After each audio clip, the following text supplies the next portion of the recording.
पैम, I am sorry, मैंने इन्हें नहीं पहचाना। ये डॉक्टर अमन मल्होत्रा है, रागिनी के लेटेस्ट हस्बैंड।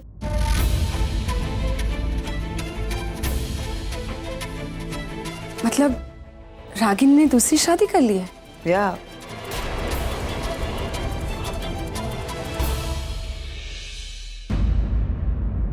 कॉन्ग्रेचुलेशंस रागिनी, तुम एक बहुत अच्छी इंसान हो। आई जस्ट होप तुम्हारी दूसरी शादी तुम्हें वो सारी खुशियाँ जो तुम डिजर्व करती। और हाँ, तुमने जो किया बिल्कुल ठीक। लाइफ में लोग मिलते हैं, लोग बिछड़ते भी हैं, पर लाइफ मूव्स ऑन। और ऐसे में अपने अतीत को भुलाकर जिंदगी के साथ आगे बढ़ने में ही समझदारी है। एग्जैक्टली निवेदिता, यही तो मैं समझाने की कोशिश कर रही थी नील को कि देखो रागिनी कैसे आगे बढ़ गई जिंदगी में, खुश है ना, तो नील को भी तो हक है खुश होने का, उसे भी जिंदगी में आगे बढ़ना चाहिए। मैं तो रोज समझाती हूँ लेकिन वो मानता ही नहीं है, लेकिन अब तुम आ गई हो ना, आई एम श्योर नील अब मानने लगेगा, है ना नील? आई थिंक अब हमें चलना चाहिए निवेदिता।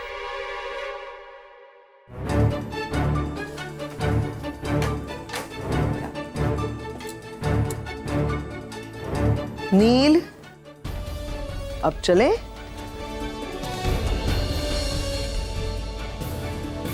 Good night.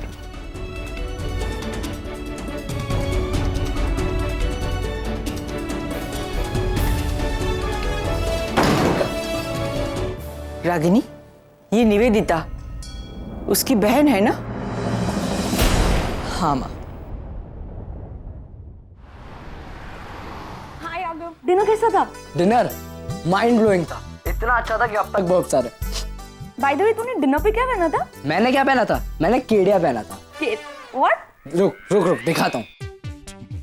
ये गुजराती ट्रेडिशनल आउटफिट केडिया, बहुत कूल है ना? तूने ये पहना था? आई एम श्योर आगम तू बहुत ज्यादा फनी लग रहा होगा। ऐसे लग रहा होगा तूने कोई फ्रॉक पहनी है। ओ हेलो, तू यहाँ पे हंस रही है, वहां पे लड़कियां मेरे स्टाइल पे मर रही थी। और सुन सुन सुन, मेरे पास एक आइडिया है। अगर मैं इसको ये पूरा काट दूं तो तेरे लिए बहुत कूल सा फ्रॉक बन सकता है। नहीं, इट्स ओके। अच्छा सुनना, एक बात बताता हूँ। हाँ बोल। पता है, आज पहली बार मुझे पता चला कि खाने में भी इमोशंस होते हैं। मिठाइयों से रिश्ते जुड़ते हैं और निवालों से ना प्यार बढ़ता है। तूने एक्चुअली बहुत कुछ मिस किया। I know. ये आगम, तूने मॉम और निशु को मेरे गिफ्ट दिए? आई एम सॉरी एक्चुअली मैं भूल गया। नहीं भूल नहीं गया, मेरे को टाइम ही नहीं मिला। आगम मुझे ना तुझ पे अभी फुल डाउट हो रहा है। तूने मेरे गिफ्ट किसी लड़की, ओ हेलो, तुझसे ना कोई काम करने की उम्मीद ही नहीं रखनी चाहिए। रणबीर भाई कहाँ है? ओ हेलो रणवीर, वो तो मुझसे भी गया गुजरा है। पता नहीं कितना बोरिंग इंसान है ये, और हमेशा अपनी बहती नाक पूछता रहेगा। छोड़ना आगम, वो जैसा है ठीक है ना, अब क्या कर सकते हैं। अरे बट इतना फर्क, कभी कभी तो मुझे लगता है कि वो हॉस्पिटल में ना एक्सचेंज हो गया होगा। आगम प्लीज, कुछ भी। उसकी आंखें देखकर ना लड़कियां डर जाती होगी। अरे मुझे भी आंखें दिखाकर डराता रहता है, पता नहीं किस बात का टेंशन है उसको। हर बात पे गुस्सा हो जाता है। इस बात पता है गुस्सा क्यों है? क्योंकि मैं निशी और आरव से मिलता हूँ। अरे मेरे भाई बहन है, मैं क्यों ना मिलूं? I think it's just jealous. आगम वो नहीं बताने दे भाई, ये तो क्या हो गया? अरे आईफल टावर जितना लंबा हो गया है, बट दिमाग से वैसा ही है। आगम मेरी एक बात। अरे नहीं बोलने देना, बड़ा भाई ये तो क्या हो गया? हाँ मेरे को भी इतना गुस्सा आता है ना, वो तो बड़ा भाई है ये सोच के मैं चुप रहता हूँ, वरना ऐसा पंच मारूंगा ना। क्या कह रहे थे तुम? हाँ मारेगा, मारना, आजा। सुहारी देखो भाई आ गया। हेलो बोलो हेलो। नहीं तुम कुछ कह रहे थे अभी सुहानी से। मैं तो कुछ नहीं, वो सुहानी से बात कर रहा था। तो हाँ भाई, ये कह रहा था कि आपकी आंखें डरावनी, आप लंबे हो, लेकिन आप में अक्ल नहीं है। अरे सुहानी क्या बात कर रही हो? वो एक्चुअली नेटवर्क इशू है, तुम ठीक से सुन नहीं रही हो। मैंने कहा कि भाई कितना टॉल है, हैंडसम है, सो गुड लुकिंग है ना। अच्छा ये सब बोल रहा था? सच्ची में प्रॉमिस। और वो सब क्या था? वो पंचेज, आईफल टावर, वो सब क्या? ये सब तो मैंने कुछ बोला ही नहीं। वो हाँ, वो आपको मारने के लिए कह रहा था। नहीं मारेगा तू मुझे? नहीं झूठ बोल। नहीं मारना। सुहानी झूठ मत बोल।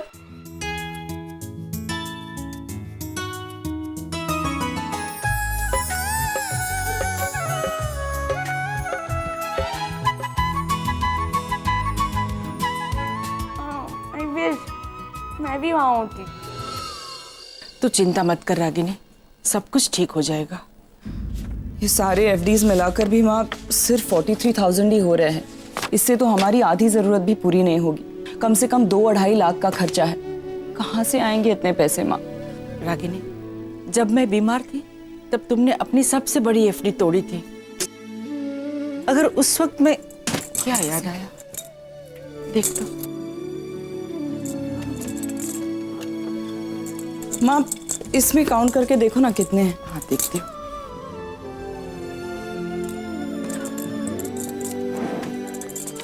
कितने हैं? ये 9-9.5 तक है। और मेरे ख्याल से इसमें 2 और एफडीज हैं। मगर ये सब मिलाकर भी माँ 50-60 हजार रुपए से ऊपर नहीं होंगे माँ। मैंने पहले सोचा था कि अपने गहने तोड़वा कर मैनेज कर लूंगी, लेकिन निशी की शादी के लिए उसके लिए भी तो कुछ सेट्स बनवाने पड़ेंगे ना माँ। ये सोना तो वहीं पे यूज हो जाएगा। समझ में नहीं आ रहा है माँ, मैं क्या करूं, कहाँ से लाऊं इतने पैसे? तू चिंता मत कर, कुछ ना कुछ रास्ता तो निकलेगा ही। मेरी इकलौती बेटी की शादी है माँ। मैं उसके लिए इस शादी का एक एक पल स्पेशल बनाना चाहती हूँ, ताकि जब वो पीछे मुड़कर देखे तो उसे अपनी माँ पर गर्व हो। वो सर उठाकर ये कह सके कि भले ही मेरी माँ ने मुझे अकेले पाला है, लेकिन उसने मेरी शादी में कोई कमी नहीं होने दी। लेकिन मैं तो पहले मोड़ पे फीलिंग सो हेल्पलेस माँ।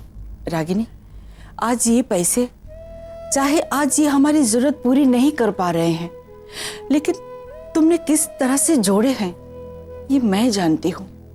तुमने अपनी ख्वाहिशों को काट कर 1-1 रुपया जमा किया है। महीनों पैदल चलकर ऑफिस पर गई हो ताकि अपने बच्चों के लिए बस की फीस वक्त पे जमा कर सको। पुरानी साड़ी पहनकर तुमने दिवाली मनाई है ताकि अपने बच्चों के लिए नए कपड़े सिलवा सको। ऐसा ही होता है माँ। हम मिडिल क्लास लोग अपनी जरूरतों के साथ समझौता कर लेते हैं, मगर अपने बच्चों के नहीं, ताकि उन्हें 4 लोगों के सामने शर्मिंदा ना होना पड़े। मैं भी वही कोशिश कर रही हूँ माँ, ताकि अपनी माँ की मजबूरी की वजह से निशी को ससुराल जाके 4 बातें सुननी ना पड़े। रागिनी, हम जिग्नेश के माँ बाप के साथ बात कर सकते हैं शायद। अब उनसे क्या बात करूँ माँ? शादी के 4 फंक्शंस का खर्चा वो लोग ऑलरेडी मेरे साथ बांट रहे हैं। अब अगर उनकी दादी ये जिद पकड़कर बैठी है कि ये एक फंक्शन लड़की वालों की तरफ से होना चाहिए, तो मैं उन्हें मना नहीं कर सकती हूँ माँ। रागिनी, हम अमन से लोन ले सकते हैं? नहीं माँ, डॉक्टर अमन और मैं सिर्फ अच्छे दोस्त हैं। अपने पर्सनल प्रॉब्लम्स में मैं उन्हें इन्वॉल्व नहीं करना चाहती हूँ माँ। कुछ प्रॉब्लम्स मुझे अकेले ही सॉल्व करने होंगे। ऐसे ही नील वाले मामले में मेरे हस्बैंड बनने का नाटक करके वो मुझ पे बहुत बड़ा फेवर कर रहे हैं माँ। और रही लोन वाली बात, माँ मेरी सैलरी से पहले ही एजुकेशन लोन की इंस्टॉलमेंट्स कट रही हैं। मैं एक और लोन अफोर्ड नहीं कर सकती हूँ। मुझे समझ नहीं आ रहा है माँ कि मैं करूँ तो क्या करूँ। रागिनी,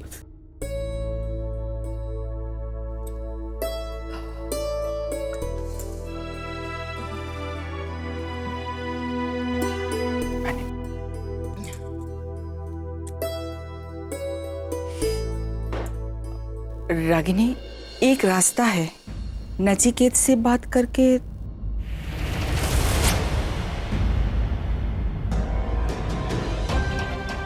आप ऐसा सोच भी कैसे सकती हैं माँ? आज तक अपनी जिंदगी में हजारों क्रिटिकल सिचुएशंस का सामना किया है मैंने। अगर नचिकेत की हेल्प लेनी होती तो तब नहीं ले लेती। माँ आप अच्छी तरह से जानती हैं कि मुझे मेरा सेल्फ रिस्पेक्ट अपनी जान से भी ज्यादा प्यारा है, जो मुझे आपसे और पापा से मिला है। आप दोनों ने ही तो मुझे हालातों से लड़ना सिखाया है माँ। और आज आप ही, क्या आपको आज अपनी बेटी पर विश्वास नहीं रहा माँ? ऐसी बात नहीं है बेटा, मैं मर जाऊंगी माँ, लेकिन उसके सामने हाथ नहीं फैलाऊं। मैं समझती हूँ रागिनी, पर कोई ना कोई रास्ता निकल आएगा माँ, कोई ना कोई रास्ता जरूर निकल आएगा। आज तक हर बार भगवान ने मेरा साथ दिया है क्योंकि हर बार मैं सही थी, और मैं जानती हूँ आज भी वो मेरा साथ देंगे क्योंकि आज भी मैं अपनी जगह पर सही हूँ। डिम्पी, तुम कोई होटल जानती हो क्या इस एरिया में? आप एक मिनट, होटल क्यों? तुम होटल में रहोगी? एक्चुअली पैम, घर से निकलने से पहले मैंने रिजर्वेशन किया था। नील से मिलने के लिए इतनी ईगर थी कि एयरपोर्ट से डायरेक्टली रेस्टोरेंट पहुंच गई। नील, आई होप तुम सुन रहे हो। नहीं मतलब तुम्हारा इंतजार करते करते उसकी होटल की बुकिंग कैंसिल हो गई। She is homeless right now. पैम, I said sorry to her. पैम please, तुम नील को क्यों बोल रही हो? नील की कोई गलती नहीं, गलती तो मेरी है। अगर मैंने टाइम पे चेक इन किया होता तो ये सब होता ही नहीं। निवेदिता, तुम्हें होटल जाने की क्या जरूरत है? इतना बड़ा घर है, तुम यहीं रह सकती हो हमारे साथ। That's really sweet of you, Dimple. पर ऑनेस्टली मैं नहीं चाहती कि मेरी वजह से आप सबको कोई भी तकलीफ हो। निवेदिता, किसी फिल्म में सुना था कि अपनों के साथ रहते हैं तो खुशी होती है, तकलीफ नहीं। तो you know what I am saying, कोई तकलीफ नहीं होने वाली यहाँ पर अगर तुम रहोगी तो, है ना नील? और वैसे भी आई एम श्योर नील और हम सब तुम्हें इतनी लेट रात को अकेले जाने भी नहीं देंगे। हाँ,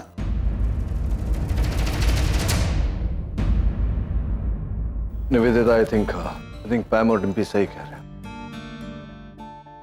ओ माय गॉड, हम क्यों इतना डिस्कशन कर रहे हैं? निवेदिता, तुम हमारी फैमिली की तरह हो और फैमिली मेंबर्स होटल में नहीं रहते हैं। सो तुम इस घर में रहोगी और वो भी अपने घर जैसे। डिस्कशन खत्म। Is that clear everybody? एक मिनट, करंट डिस्कशन खत्म नहीं हुआ है क्योंकि निवेदिता सच बताओ, तुमने कुछ खाया है? एक्चुअली निवेदिता अगर भूखी है तो उसकी वजह मेरा प्यारा भाई नील है ना नील? नहीं, आई एम श्योर तुम भी जानती हो, you going on saying sorry to Nivedita, और तुम्हारी वजह से वो होमलेस है और शी इज हंग्री। तो क्यों नहीं तुम और निवेदिता दोनों बाहर जाओ डिनर के लिए? अच्छी वाइन होगी, अच्छा डिनर होगा, अच्छी बातें होंगी, कॉम्पेंसेट करने के लिए। हाँ, जैसा तुम्हें ठीक लगे पैम। Thank you.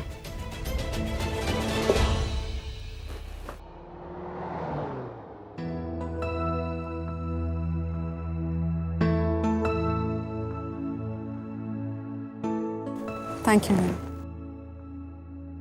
नहीं, इसकी जरूरत नहीं है। High noon sandwich with fries and cold coffee for her, cappuccino for me. Thank you. I hope सही ऑर्डर दिया मैंने। मेरी पसंद आज भी वही है जो कल थी। इनफैक्ट तुम बदले बदले से लगे। क्यों? लाइक पहले वाइन प्रेफर करते थे, आज कॉफी ऑर्डर कर रहे हो। इतनी पुरानी बात था, अभी याद है तुम्हें? जब तुम मेरे बारे में याद रख सकते हो तो मैं क्यों नहीं याद रख सकती?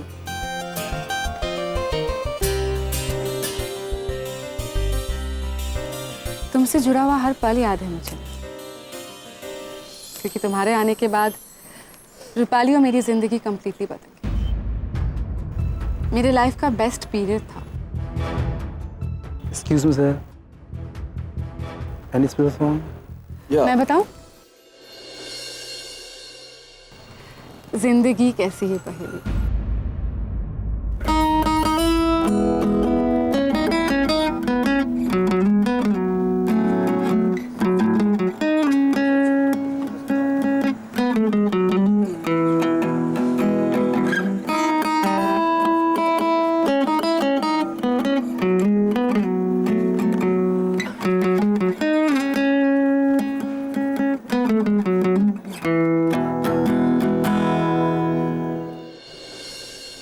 रूपाली दिन रात ये गाना सुना करती थी।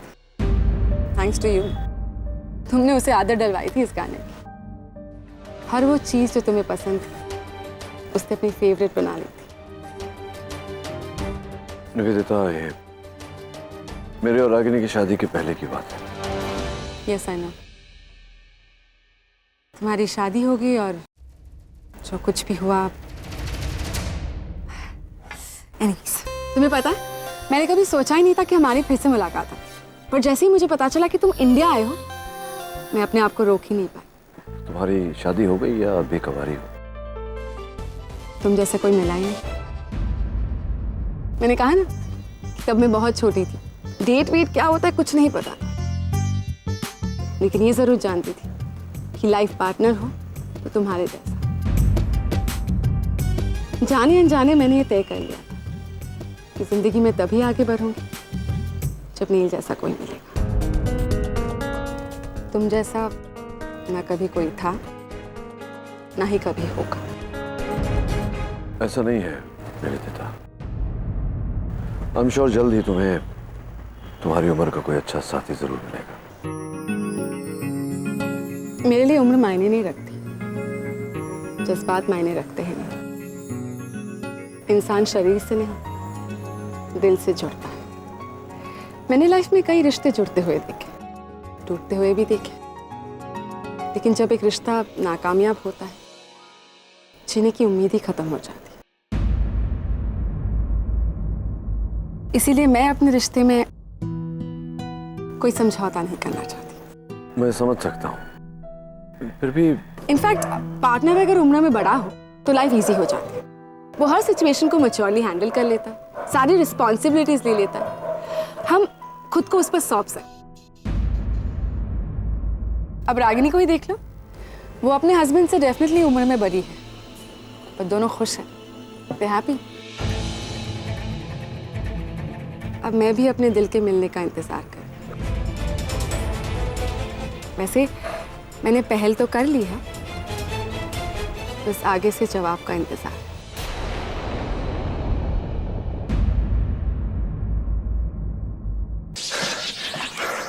डिम्पी बस कितना भगाती हो यार। करण, तुम्हारा कुछ नहीं हो सकता।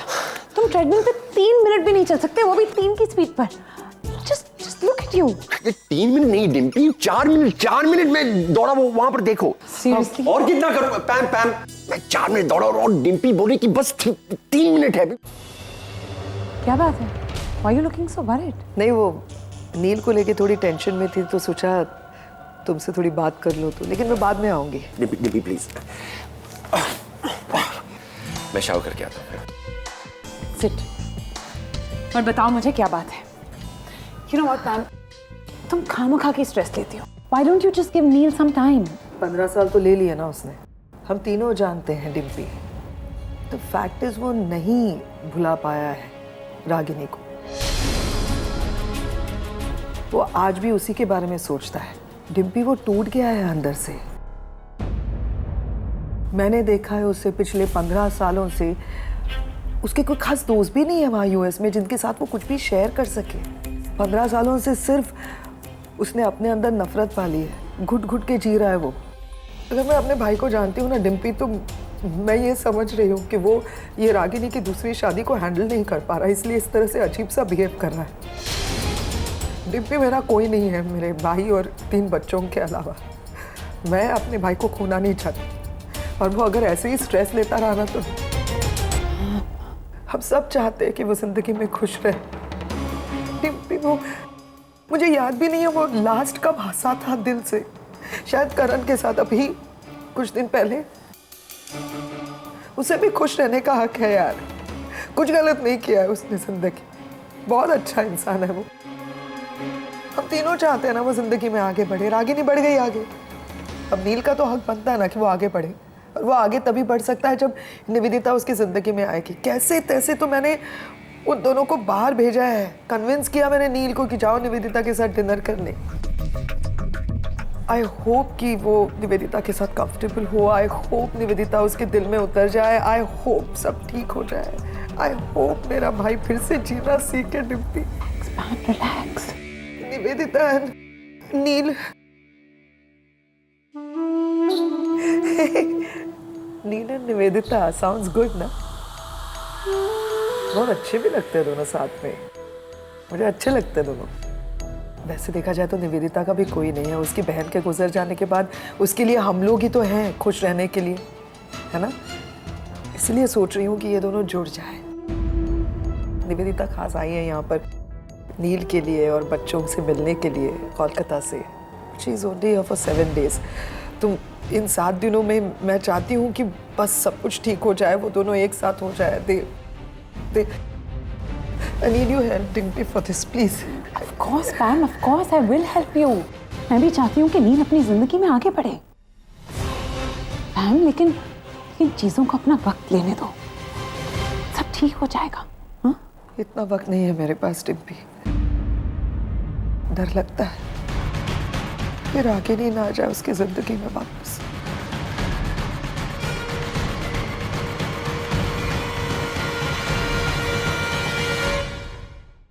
मुंबई बहुत मिस किया मैंने इस शहर को।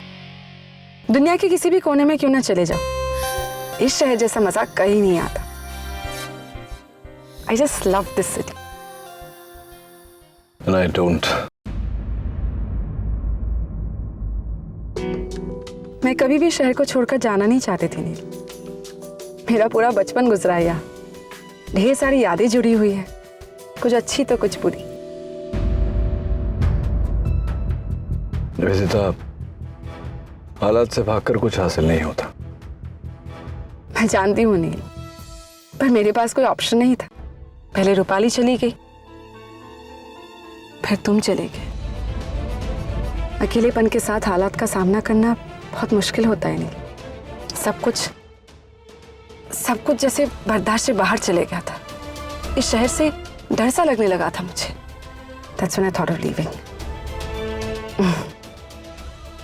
कोलकाता चली गई मैं। अपने आप को काम में इस तरह उलझा दिया कि यादों के लिए कोई जगह ही नहीं बची मेरी जिंदगी में। इनफैक्ट अब भी मैं अपनी जिंदगी के खालीपन को दूर करने की कोशिश कर रही हूँ, उस बात को भुलाकर।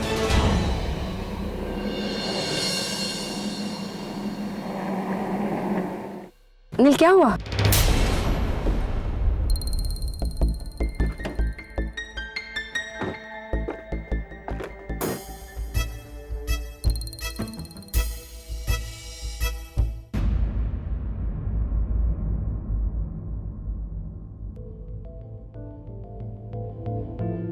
क्या सोच रहे हो?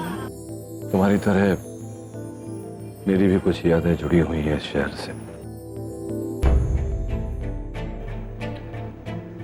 सामने ये बिल्डिंग दिख रही हो, वहां पहले एक छोटा सा बंगला हुआ करता था मेरे बाबूजी का। जिंदगी के 35 साल गुजारे मैंने वहां। 35 साल बहुत लंबा अरसा होता है। वो उस नुक्कड़ पर एक पानी पूरी वाले का ठेला हुआ करता था। हर शाम माँ की उंगली पकड़ के वहां पानी पूरी खाने पहुंच जाता था। वहां सामने वो जहां रास्ता है, वो पहले मैदान हुआ करता था। सवेरे सवेरे बाबूजी के साथ जॉगिंग करने जाया करता था।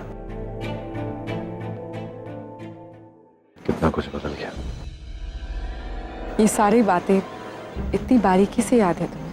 हाँ, अनफॉर्चुनेटली जब देश छोड़ा था तो सोचा था कि यादें भी छूट जाएंगी,